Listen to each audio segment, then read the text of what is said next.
when they walk in and they see these residents fighting for life, and from a health standpoint, teaching me to now research. No one told me. I don't know anything about, we ate to survive, but realizing that, gosh, diabetes and health. And so this is a whole thing that happened in this business. And it's truly been a game changer. And I think that is, for me, the greatest gift of these residential assisted living facilities.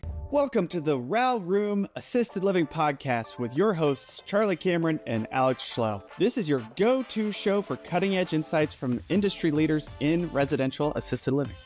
Whether you're ready to launch your own assisted living business or looking to invest in this fast-growing, high-impact sector, we are here to equip you with the tools, strategies, and confidence you need to succeed. Get ready to ride the silver tsunami and change the future of senior care. Now on to today's show.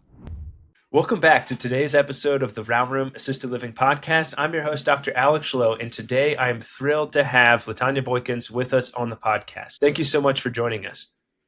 Awesome. It's my pleasure. Good. Yeah. Well, hey, I really enjoyed our pre-conversation to the podcast recording. I'm really excited for the podcast today. And thank you with the scheduling errors. I'm glad that this was able to work out. Do you mind giving folks a brief introduction to you, where you are right now in your assisted living journey before we jump back in time to how it started? Oh, absolutely. My name's Latonia Boykins. I'm in Florida. Sounds funny, but guys, I had no prior healthcare experience prior to entering this arena. I didn't have any experience. I just think I had life experience as a caregiver just throughout my life. So I think that right now I currently have 5 residential assisted living facilities down here. There's no partners or anybody. It's just been myself and my husband and a whole lot of vodka. in the beginning, no, I'll just tease it. But it's just been the two of us. And so sometimes I think that we didn't know what not to do. And that probably helped us a little bit. So, but right now is where we are. That's amazing. So 5 homes or 5 facilities and continuing to grow. Tell us about the journey. So you mentioned you had no healthcare experience. So tell us about that journey into the world of residential assisted living. How did you get started?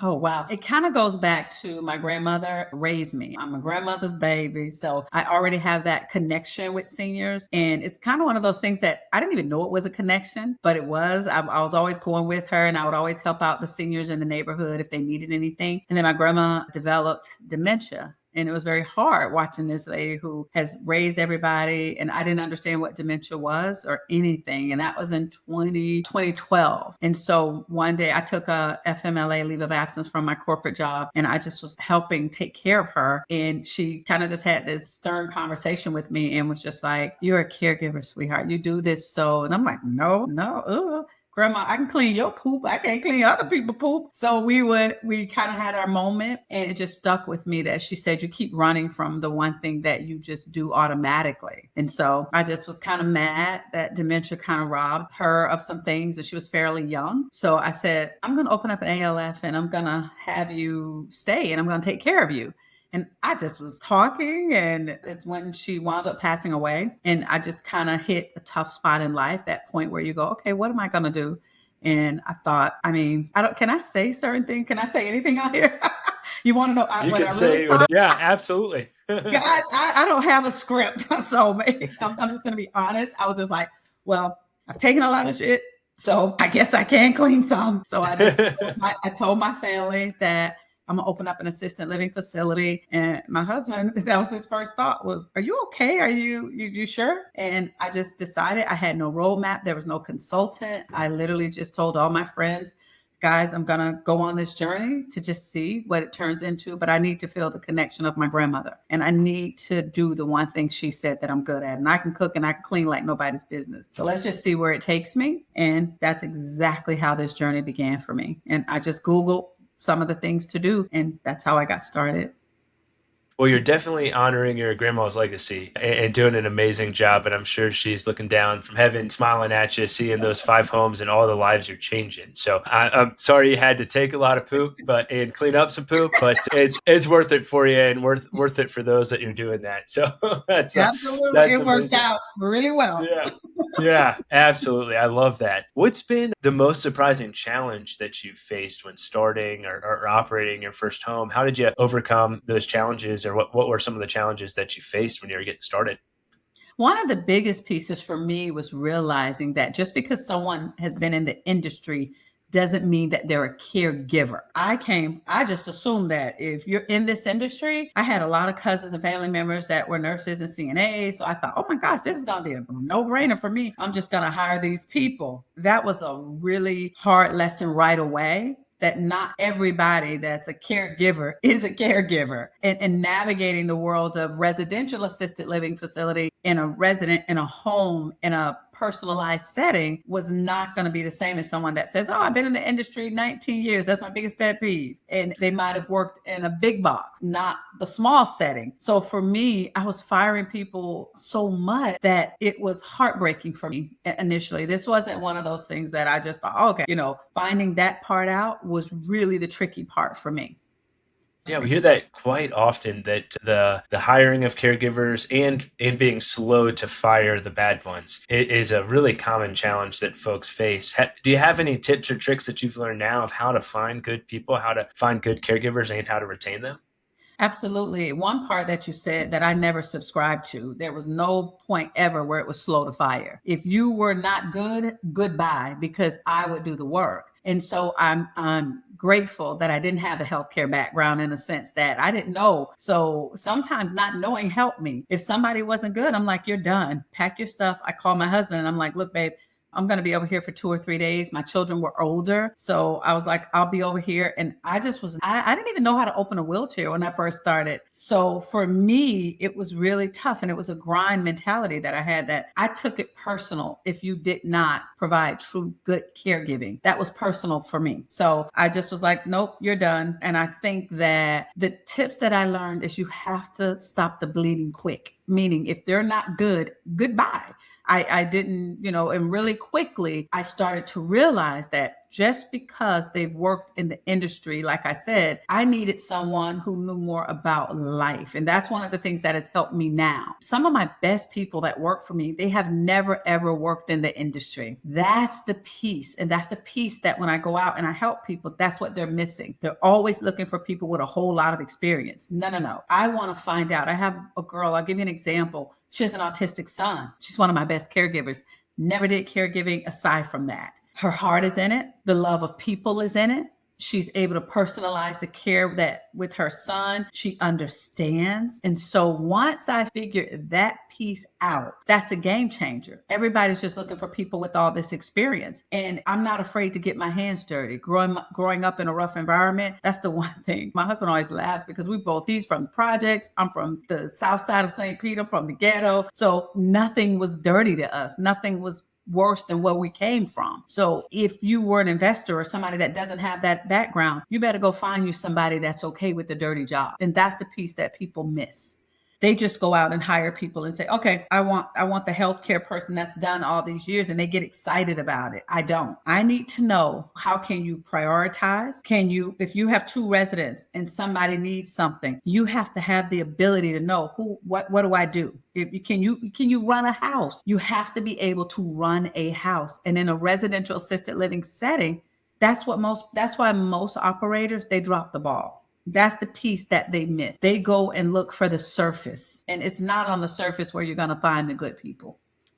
Yeah, it sounds like it's really the heart. You have to have that caring attitude. You have to have the right mindset. You have to have like you mentioned before, you have to be a caregiver at heart before you can really do this. And that doesn't matter if you had 10 years of experience in the healthcare setting. You might find someone like this mother that you mentioned, who she has the heart, she has the drive, she knows how to care for people and care for them well. That's what you're looking for. And I think that's great advice, because I do hear that often. And we do have folks that we work with who are struggling to find caregivers because they're only looking for that CNA with a lot of experience, or they're only looking at potentially, taking people who are working in big box facilities to come work for them. And it doesn't matter their experience if they don't have the right attitude, if you're not able to build that right culture within the home as well. And it sounds like you're a fantastic leader. And I would imagine that your expectations and your mission is really apparent in the homes. And so they know, I gotta work harder. I'm out of here. And so that's really important too, to set those expectations. That's really cool.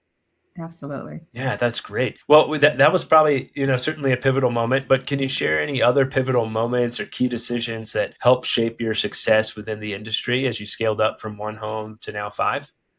I think for me, I fell in love with the industry.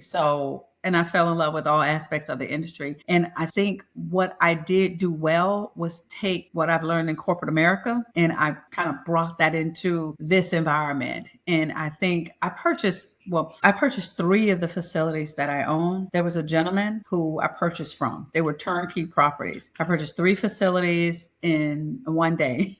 He got into the industry and he did the mistake that everybody does. He researched, and I adore him. My 5th facility I purchased from him. So not a knock on him, but this wasn't his industry. He looked at some videos. He can tell this story, but he looked at videos and he took a class. He went someplace, took a class, and he came back and he knew how to make the houses pretty. He knew how to make them beautiful. And he opened up and he said, well, I don't really want to get the dirty part. I just want to be more so an investor, and not an investor, so to speak, but I'm going to hire somebody, pay them really well and let them run these facilities.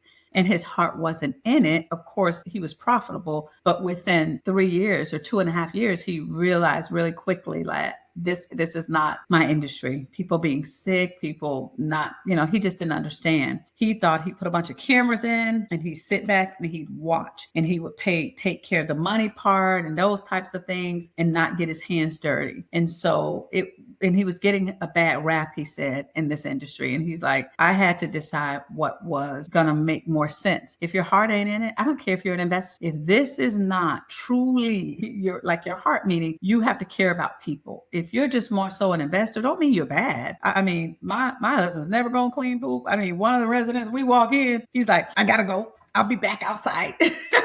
But he fixes everything. He's a general contractor. So he is essential to what I do, but not everybody is going to be that person. So Tony got out of the industry and I purchased 3 facilities from him in one day. But having someone to go back is admitting when it's not your industry. I see so many people get in here and they're making that money and they want to stay in it and for the money, but then they're not providing that level of care that they should. So I think my success is that I genuinely have the heart for it. And I'm a leader. You got to have, it's 2 components to this business. You need the compliance and you need the caregiving. And I find people that I've been a nurse 20 years, but you ain't never ran a business. And so that's why they fold. You have to figure out that those pieces, you need both of them to be successful. And so I don't have any talent. I can't sing, I can't dance, but I can tell people what to do and I can cook and I can clean and I can take care of people. So I stumbled on something that just works well for my skill set and who I am as a person. I can help and I can show people how you can get this done, but you got to be able to step outside of yourself to do it. That's amazing. Yeah, I think the title of this episode should be like The Heart of Assisted Living or something like that, because that we've come back to that repeatedly now of like how important it is to have the heart to really be in this business. And I think sometimes, in assisted living and in healthcare too, we forget the fact that like we have this amazing privilege to take care of people in a time of need or, towards the latter years of their life. And it's an amazing privilege and opportunity to provide really good care and take care of them. So those last few years are something beautiful. And it sounds like you guys do that and you really understand that. And there certainly are some folks who just get into the business thinking like, oh, all I have to do is open a home that's beautiful and the people will come and the care will happen. And it won't. It's hard work. And so that's really important that folks understand that. I love that. Well, if you don't mind, we'll pivot a little bit to that first deal that you typically, we ask folks to tell us about the first deal that you did. And that's typically one house. For you, that's 3. So let's talk a bit about that first deal that you did. What was it and how did that set you up for success? Okay, I'm sorry. I'll get all over. I get excited about this. So y'all, if I go off the script, I'm sorry. You're doing amazing. The first deal, honestly, I bought one house first. My first facility, I purchased this facility. It was in a not so glamorous neighborhood, but I had to go where my money would take me. And all my money would take me was on this dead end street. A nice house. It had good bones. And I was like, I'm going to make this house do what it do. And so I saw it. It was at the time, it had a lot of room. And I did something that, I'm being honest, I didn't know what this industry was going to do. So I just did it like as a purchase. We just purchased a home because we were like, if this ain't going to work, it's going to be an Airbnb real quick. So we were just like, okay, we're going to do this more so as a rental property. We're just going to buy this as a rental property because we didn't know. So we purchased it and then we rented it out to the business. to start the ALF process. And I found out later, and I'm being honest, y'all, I know whether I was supposed to do that or not supposed to. I just did not think that's what I genuinely did. And when we purchased this house, we didn't know how wide to make the doors. We didn't know, let me be real, y'all. I Googled what colors do seniors like, and yellow came up, yellow and blue. I painted the whole house yellow. My husband thought I was crazy. I was like, well, that's what Google says. So we painted the house yellow and we painted the outside blue with a yellow door. And I knew, okay, my grandma used to sit outside. So let me make sure I have a patio. I didn't know any of the other stuff. I just felt like, let's make this beautiful. We redid the floors. We purchased it for $165 and we put about $50,000 in it. And we kind of gambled, guys. We used credit cards. We were crazy. We used credit cards.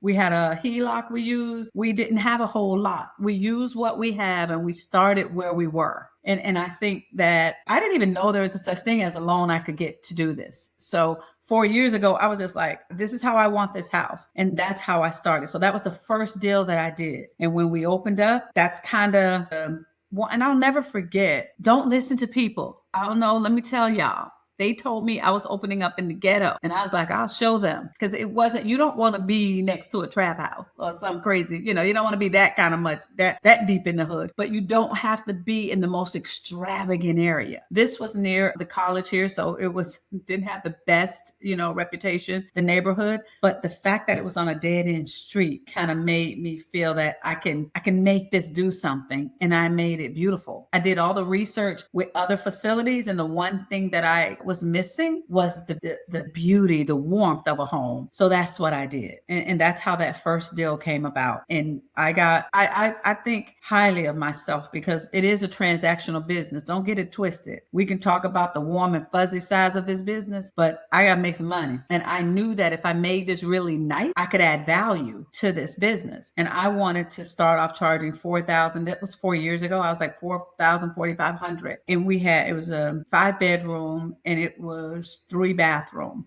And so I was like, okay, I had to use the same bathrooms with now I'm fancy. I got a lot of bathrooms now, but in the beginning, I didn't have that. So that first deal was somewhat a labor of love. And it was just me saying, I don't care what the critics say.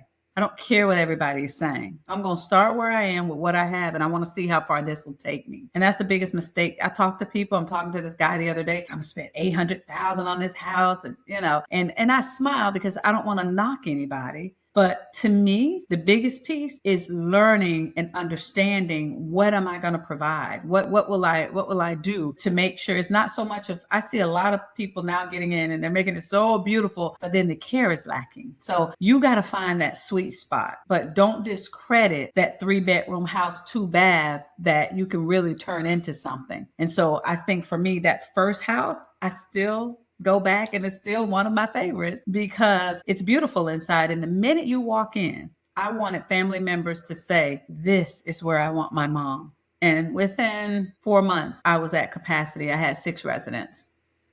That is amazing. Yeah. Well, and you had that passion, you had that fire, you're willing to do whatever it takes. And that's what's lacking sometimes too. A lot of times folks get so wrapped up in the analysis paralysis of like this house or that house and this many bedrooms and that. And you're just like, hey, I'm going to do this. I'm going to do whatever it takes. I'm going to get a HELOC. I'm going to max out credit cards. We don't recommend doing that, folks, by any means. There are loan products available, but you did what it took and it worked. And now you have 5 homes. How did the scaling up from that initial one to 5, how was that process for you?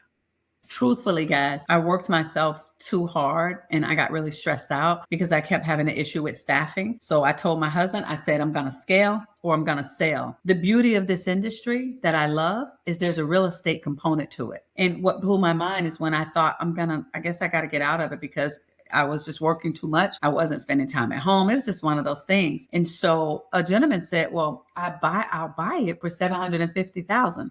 When he said that, I was like, okay, hold up. This changes things. I don't even know what I got. But I was full. I was making money. And I was like, to my husband, I said, what if we scale? What if we find some more? And so one thing about me is I'm always talking to everybody. I don't care. It could be the person in this place. I'm kind of an open book, so to speak. So I started telling people what I wanted to do. And I was talked to a realtor. I said, yeah, I want to get some more assisted living facilities, just in a random conversation. And he goes, well, I know a guy that has 3. He's only wanting to sell 1. But I know that he's just having a hard time in this industry. And I was like, okay. And so I talked to him on the phone, the guy that wanted to sell. And I said, I won't buy 1. I knew he didn't like it. I knew that it wasn't his industry. And I said, I'll buy all 3. Y'all, I have no idea how I was going to do it. I didn't even have enough credit cards to do that. And so the realtor said, I said, what's his number? And he said, 2.4 million. And then I had remembered trying to buy a bigger facility. And there was a guy at a bank. He said, well, SBA has products. I had never heard of SBA. And so I called him up and I said, this guy wants to sell for 2.4 million. And I really want these properties. They were in a really nice area. They were really, really nice homes. And it started, he looked at my credit. He said, well, your credit is pretty good. And I said, yeah, I have a few rental properties. Okay, you have collateral. He's like, do you have money down? I was like, yeah, I got a little something. I can break the piggy bank. And so I was already setting myself up to be in a good position. And I had no idea. I didn't even know that I was I said, what is SBA? What is any of this stuff? I didn't know. And then he said, I think we can do this because what SBA looked at wasn't the business component. They want that real estate. And that's when I realized what type of business I was really in. It is about the real estate for the banks and appraising and different things like that. So we did that $2.4 million deal in June 30th of 2022. And I got my first resident May of 2020. And within 2 years, I purchased those 3. And then something kind of funky happened. I do the deal. I did a 7A loan, which is a type of product they have. I did that because I didn't have to I think I had to put down like 5%. It was the best for me at the time. And y'all know how these banks go. He said, well, it's adjustable rate. And I said, well, how much is going to adjust? And he said, well, we haven't had anything big happen in over 20 years. So I was like, oh, okay. So it'll just a little here or there. That's all I heard. I was 3 months in. I get my payment book and it said it said 25,000. And my initial payment was 16. This payment book was like 24,800. I called them up. I said, oh, guys, you guys sent me somebody else's bill. The girl goes, with inflation, it has adjusted. I was like, oh, what? But I just was like, okay. I got to do what I got to do. And it was time for me to do some increases. So I just did some increases and different things like that. But I was still okay. Even, I was still able to be okay. I didn't take it too hard. So then I found another property that I purchased. So a year later, I found another property. This time I was like, okay, let me go back to let me just buy a house. So I purchased another property that was a really great deal. I bought that one for $455,000. And decided to kind of renovate it a little bit. And that's how I was able to get the 5th. And I'm actually right now in zoning process. I'm going to be building a 14-bed. So I should have that pretty soon. That's amazing. Yeah, a couple of points I wanted to hit on real quick for folks who are wondering. Sure. So SBA, Small Business Association loans, you can get them for assisted living. They can be amazing products. There's 2 different ones that are commonly used. There's the 504 and then there's 7A. 504 is more typical financing in terms of typically it's a fixed rate. It depends how long the duration of time is, but that's typically a fixed rate. But the difference between 504 and 7A is 7A, you can typically wrap in renovation costs, startup costs, reserves into that loan. So it's a more expensive loan that can be adjustable, as unfortunately you experienced in the time that we've never seen such rapid interest rate increases. So will probably never happen again to that degree, but it's just something to keep in mind as folks are figuring out these different loan products. SBA has a couple different ones. 504 is going to be traditionally more fixed. It is not going to have those reserves and startup costs wrapped into it. 7A, you can typically get all that wrapped in and sometimes a lower down payment. So those are kind of 2 important differences there for people who are listening. But you did what you've done already. You bootstrapped, you got after it, and you were able to make it work. And I have no doubt that those homes that you purchased for $2.4 million are probably worth way more than that right now. I just refied into a 504 Friday. I closed. Amazing. Yeah, it's your first-hand experience. How was the 504 refinance process for you? Oh my God, it was really good. But this is what I try to tell people: you got to provide a lot of, there's a lot of paperwork and different things like that. But the fact that my payment's back, it's back down to $16,000. Well, and I'm in a fixed rate. I don't have to worry about the adjustable. So for me, I'm just learning about, those products. And so I just closed Friday on that. So it worked. And they're going to be helping me with some other things that I'm doing. But I think that the banks, these deals are starting to become more attractive to different banks because they do have that real estate piece that I think a lot of people may not know about. And in my houses, they appreciate it. Exactly. Yeah. So I was going to say it's a beautiful blend of real estate and business. And the bank, I feel like too, are also just starting to realize like, hey, this is a really amazing product, a really amazing opportunity and a great investment. We use Live Oak Bank. We love Live Oak Bank. They do a lot of assisted living. And so that's a great SBA lender if folks are looking. But yeah, it's a whole different animal, that funding side of things. And then you get all these numbers and acronyms and you're like, I can't keep them straight and just give me my money and let's go. And yeah, exactly. And that's after you go through the financial colonoscopy that you mentioned in terms of them looking for everything and looking at everything. So anyways, that's awesome. Well, getting us back on track. Once open, another common challenge. So we hit on the caregiver hiring perspective. Another common challenge is getting and staying fully occupied with great residents. What has been your biggest key to success when it comes to finding residents for your homes? I do a little bit of everything. I'm not there are people, I deal with placement agencies. I don't mind the placement agencies. I kind of will go back and forth on their contracts, but hey, I work with the placement agencies. I go to the rehab centers. Hey there, sorry to interrupt this episode, but I've got a question for you. Do you want to share in the wealth and incredible returns from the highest demand asset class in real estate without the hassle of doing it all yourself, or at least not yet? Residential assisted living is booming and it's only gaining momentum. That's why we created an investment fund at Open Range Capital, so you can benefit without the heavy lifting. With the silver tsunami upon us, demand for assisted living is far outpacing supply, making this the can't miss opportunity for the next few decades. We provide access to fully vetted investment opportunities that are primed for success and ready to deliver strong passive returns. Don't wait, ride the wave with us. Visit theralroom.com/invest to partner with us on future investment opportunities. Again, that's theralroom.com/invest. We look forward to connecting with you. Now back to the episode.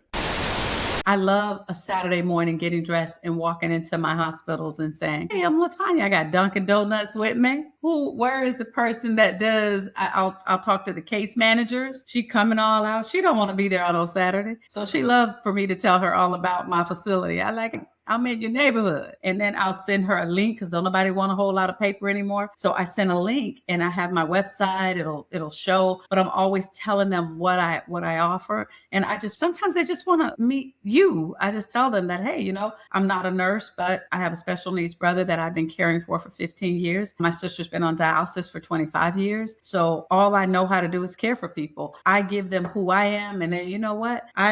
Thursday, I had a case. I went into a hospital. The lady called me. She's like, you know what? We have a family here. They're looking. That person's moving in on Tuesday. I had a person pass away Monday. I'm sorry. But I got somebody moving in on Tuesday. It's transactional, y'all, because people be looking at a business. They don't understand that part. I'm like, but that's how it happens. It's about relationships. It's about networking. It's about getting out there and saying it. I see so many people, their beds are empty. And I'm like, a closed mouth don't get fed. That's the world where I come from. You got to talk. I was like, okay, if you're not going to talk, then you better go get somebody else that's going to talk. But you got to have someone that's willing, even though we're in these small settings, people forget that this is a business. And then you'll have people go, well, I don't want to pay a placement agencies. I don't mind, because I know if I get this resident, I know the long term of what this value this is going to be. And right now I'm averaging I'm about $6,500, $7,000 per resident. But I had to build up to that, And so I think that putting yourself out there, networking, I don't care what state you're in. There is a group of people you can Google. You won't even realize it, but there's probably 2 or 3 on your block. You don't even know about this world. And so I think people get so caught up in the monotony of it, the day to day. And they're just like, oh man, and you got to make it fun. You got to make this business fun. And I make it fun. I don't mind getting out there and going, hey, Let me talk to you. Let me talk to this person. Some people may not want to talk. I'll go back because trust me, somebody else working. I'll be like, okay, I don't want to talk to mean Tina. She don't want to talk. So I got to keep talking. Well, who else does this? Oh, baby, we got Sherry. She's so sweet. She come in on Sunday. On Sunday, I am booted and suited. Hey, Sherry, let me tell you what I got going on. And so those are the things that a lot of people don't want to do. But if you don't do those things, then you're not going to have success. I don't have a whole lot of spaces. I've created a pipeline to where, I always have beds. And I don't say that sticking my chest out because I go through things too. I've been at times where I've gotten the wrong resident. That's another thing you don't want to do. Get a resident that you're not equipped to care for. I had a guy where this was recently. I went to do the visit. I always do my own assessments. I was like, oh, he's so chill. It's going to be a walk in the park. I ain't know they had him on so many medications. That homeboy was so doped up. He was like, yes. I got him in my facility. And I was like, whoa, hold on. This is not. And so now I read that list of medications. I study them so I can understand. So even when the things that go wrong, there's still a lesson in it. I'm not perfect in this. I make mistakes all the time. And that's one of the mistakes I've made before. So I think, again, back to what you were saying, just thrusting yourself into this business. I go sit in meetup groups, and that's the least favorite. Even my least favorite thing I like, and maybe because when I get to talking, I'm like an introvert, extrovert. When I start, I can't stop. But for the most part, I'm in the back. But putting myself out there to let people know that I'm there. I talk to so many people. I'm like, don't nobody know you're here. What are you doing? I get on Facebook groups. I'm always just trying to network, and that has helped me a lot. Yeah, telling everybody you meet and know what you're doing and what you're looking for. The same goes for if you're looking for an investor. Like, everybody should know what you're doing, and then you never know what opportunities are going to come out of it. Same as the 3 homes that you purchased. Like, if you didn't tell everybody that you knew, hey, I'm opening more assisted living homes and I want to find more, you would have not got a deal. And so it's really important. And as a physician, I'll say nothing is better than some coffee or some donuts or some treats on the weekend, because we also don't want to be at the hospital, on a weekend as well. And so that goes a long way in talking with the case manager and just building those relationships with people. And you stay top of mind. Oh, hey, we need to place this patient somewhere. Oh, okay, great. Latonia's the one we want to do. She brought us donuts. I mean, a donut can go a long way. So really important to go the extra mile, keep that pipeline built up. So when you do have the death at your home, the next day you're able to get someone in there. Or the next week you're able to get somewhere in there. And that keeps the business going, because you're exactly right. I look at it twofold. One, it's a business that you're running and you're trying to maximize revenue. It's also a people business. And so by getting another resident in sooner, you're able to care for someone, much better than what they were having beforehand. So sure, it's transactional, but the sooner you get another resident in and you're able to provide great care, that's one other person that you're changing their life. Absolutely. That's awesome. Well, we kind of hit on the next question I was going to ask, which was some lessons that you've learned throughout your experience in assisted living. I think another one I'd like to ask is, what's the biggest mistake that you see new assisted living operators make? How can they avoid that as well? We've hit on a few of those. Anything else that sticks out? Okay. I think another thing is just getting into this business and just thinking that money's going to come to them. Getting into this business, they put so money in and just thinking that, okay, where's my residents? What's going to happen? Again, like we talked about, you got to put yourself out there. Another piece is just thinking that it's going to be easy. I think they think that this is going to be so easy. And when they get into it, they're calling me and going, what am I doing wrong? And I think that the expectation should be, if you provide the great care and the community knows that you're there, they will come. That's been my experience. So I think, and not wanting to go through the first part. I'm like, people will start out, they're like, they want this, they want that. I said, girl, you're going to give an arm, a leg. You're going to get, you can't get caught up. By the time you've done, you're going to be like exhausted. I literally said, if I give anything else, it's blood. I have nothing else to give. Every time I give something to the state, and I don't know if y'all know Florida, they want this, then they want that. They want this. And I realized in this, I said, if it were easy, everybody'd be doing it. So it's that old adage that just keep going. More people fail or stop in the beginning process. And so you can't just be talking about it. You got to be about it. You got to know that it's going to be a little rough. You got to know that the paperwork, the this, the that, and you're going to make mistakes, and you got to get out of your head. Everybody's in their head. You're going to get sued. You get sued in any business. They're like, there's so many myths. And I think that people get caught up in that stuff, and you can't get caught up in that stuff. You decide this is going to be your industry, and you have to just kind of and do your research. They were like, I didn't even know about different levels of care. Let me be honest. So recently, about a year ago, one of the persons came to my facility, and she said, yeah, because we were paying $12,000 at this place. Baby, my eyebrows said, what? And I didn't understand.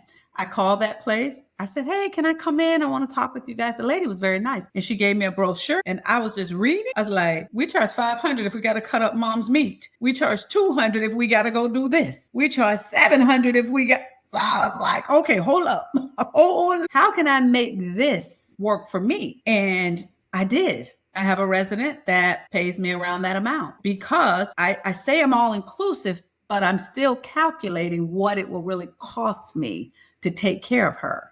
She's diabetic. That's a special diet. She does have to have her food cut up. That's a special service that I add. So I don't have to say those things in the smaller setting because I don't want to forget that the reason they're coming to me is get away from all that. So I say, okay, you know what? I still rate that level of care. And that's something I added by going to these bigger facilities and seeing what's out there. Go search what they're doing up the street. You got to learn from everybody. And that's one of the things that I'm not afraid to do. Yeah, that's a great way to do it. That's your competition. And then oftentimes you can steal grandmas from those facilities that are looking for that what you offer in that personalized care environment, which is what you did, which is awesome. I love what that's you really just cool. said. Can I Stealing piggyback grandmas? on that real quick? Yeah. I recently said, y'all don't get me started because I'm going to wrap this up, Alex, but you put You're me on good. because I love the business. I recently started calling the big box. Hey, who do you have on a 45-day notice? In Florida, that's what we do when you're saying this person doesn't work this isn't going to work for me. And I found a handful of residents like that because you know what? It's just, well, they're complaining. And then I go, what they complaining about? Oh, because they ring the buzzer and we can't get to them in time. Come on over here because guess what? We only got 6 people. When you ring that button within 5 minutes, we right there. They were like, really? I was like, yes. And there are a lot of people that have never heard of residential assisted living facilities. They don't even know that we're there. So I will call now and say, hey, you know what? You got people on 45-day notice that you think would talk to me? And bad news travels fast. They know they don't want that rating of 0 that they know is getting ready to come when the mom leaves. So they say, you know what? Now I'm part of the exit strategy. Well, you know, mom's doesn't work great here, but guess what? She might be fine going over there to Annie's ALF, which is my grandmother's name, but that has helped me. And I'm serious. I mean, I get calls all the time and you got to build those. Just because they don't work in a big box doesn't mean they might not work in a smaller environment. I just had to say that because that's something I never even thought would happen, but it's been happening for me. That's amazing. That is a huge tip for folks who are looking for how they can get more beds filled. How easy is that to make a phone call and say, hey, who is not meshing well with your facility? Because they're not looking at it from the mindset, as you mentioned, they're not looking at the mindset of like, hey, I'm losing a resident. They're looking to treat this person. So it's a win-win for you. And for them. Yeah, exactly. That is awesome. Well, a few more questions as we get closer to wrapping things up. What are the biggest trends that you see in the assisted living industry right now, especially in the residential sector? What are some trends that you've noticed? What I'm noticing is that a lot of people are getting away from the 6-bed. And I think what I'm starting to see is that people are going toward that 14, 12, 15, because you're starting to figure out that you can do the same amount, meaning the cost, the labor, and when you add it all up, what it takes to run the 6-bed to 8-bed is the same, maybe a little higher, of course, is what it takes to run the 15-bed. So I'm starting to see, and myself included, I'm now transitioning I'm building a 14-bed. because I'm like, you know what? I can have this, I can have that. And it's very small difference in the price structure. So I think that, and you never see those facilities for sale. And I'm starting to talk to people that own the 50 beds, the 4, and I'm saying that because in Florida, guys, once you go overseas, there's a different set of rules. So you got to make sure you know what your state rules are. In Florida, for instance, I'll just give you a quick little tidbit. In Florida, after 17 is when you got to have an awake staff. If it's under that mark, you don't have to have that. So there's that sweet spot is right there where, okay, I can have 2 or 3 caregivers, which sometimes, depending on the level of care, I have that with 6, but I can do that with this amount and make more money. And so my bottom line is going to be better. So that's one of the trends that I'm seeing.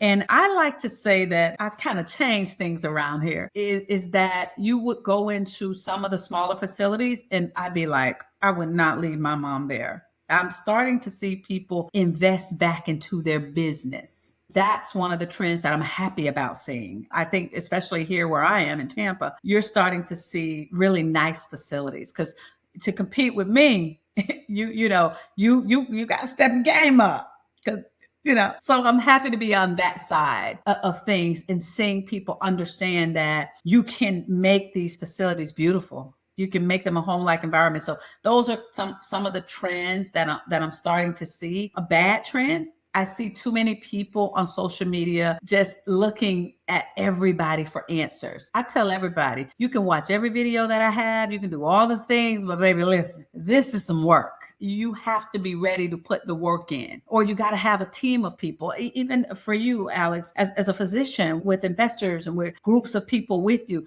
there has to be somebody that is doing that day to day that you guys can count on to know that things are going to run smoothly. So I think that that's the sweet spot that I do believe. I've never had any business partners or anything like that. I've not done that. And I used to think that was a bragging point. I ain't bragging no more. I think, it's okay to have some business partners. Let me stop. I think, I can change my mind.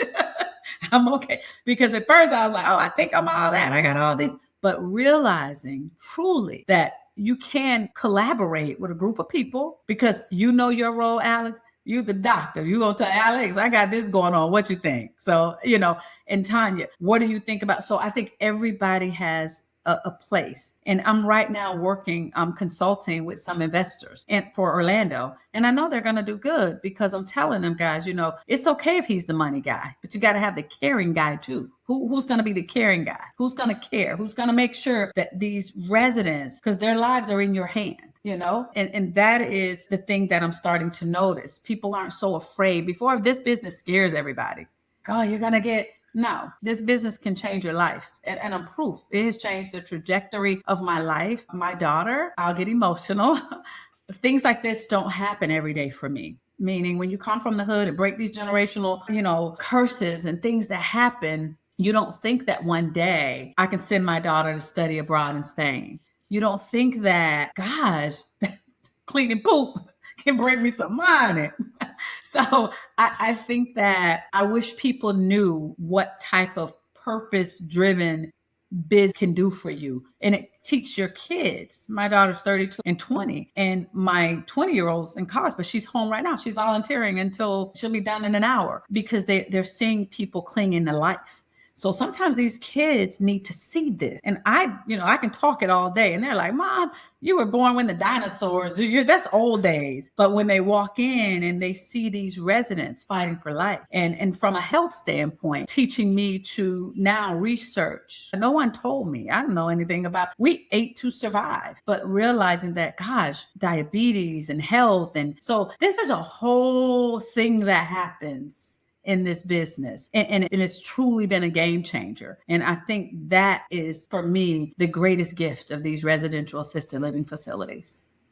That's amazing. Yeah, truly transformational, for you and for the residents. And I think transformational for the industry. I think residential assisted living is going to be the gold standard of senior care going forward, which we love. And just really, it's where I'd want to put my grandma or my grandpa. I don't want to go, put them in the big box facility. So it's really incredible. I want to hit on one other thing real quick that you mentioned, and that was the information's out there piece. And we're, big proponents of the information is out there for assisted living, but it's that implementation, it's the action, the taking action that doesn't exist, and having the community and the accountability to help you with that. And that's why we created the Row Room Mastermind, was that of like, hey, you can find everything that you need to find about starting an assisted living home, but let's be honest, you're never going to get past that. And same with a course, right? Like, so many of us have courses that we've signed up for that we've never finished, right? But when you have that community piece, when you have that accountability, when you have someone walking through that process with you, you're so much more likely to buy that assisted living home or start it in the business.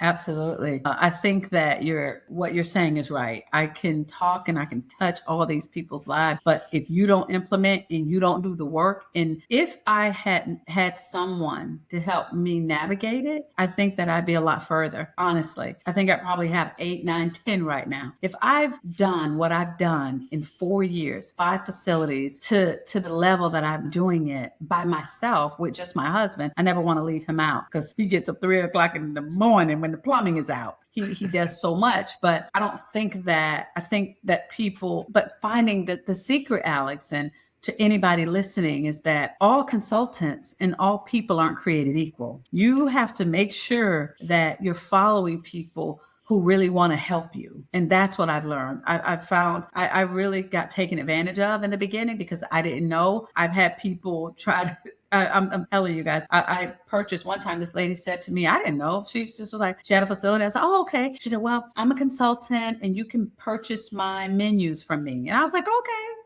I didn't know that I had to hire my own dietitian, and she charged me $600. The real dietitian charged me $100.